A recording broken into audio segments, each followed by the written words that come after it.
Hi everybody, so I'm here to talk about the reward and punishment system of my game. And for those of you who watched the previous videos, you know that my game is kind of this mystery house where you don't know why you're there, you don't know what's going on, and you just have to work your way through each room to eventually figure it out.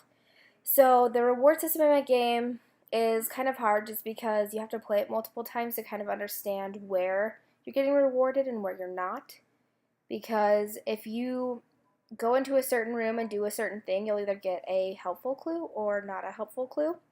And so, if you play the game multiple times, you'll understand which ones are helpful and which ones aren't.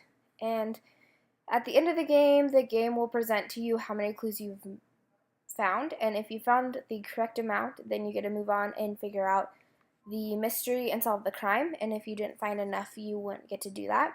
So that's another way you would know. Also, when you go through the house and you open certain doors or go down certain paths, you could end up opening a passage that leads to your death. So that's definitely part of the punishment in my game. Also, once again, at the end, if you don't get to figure out the crime because you didn't find enough clues, you would know then.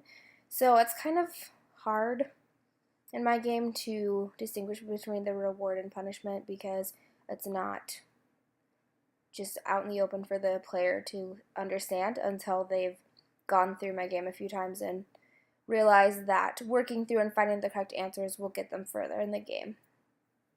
So my written rules were something like, the goal is to figure out what's going on within the house, and to make it to another room you have to complete certain steps, and each way of completing these steps could lead to a clue that helps you solve the ultimate question of what is going on in the house, or the other side is you end up dying.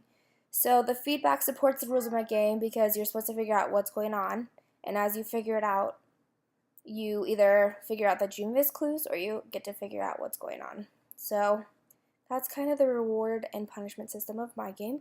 Can't wait to hear what you think. Thanks, bye.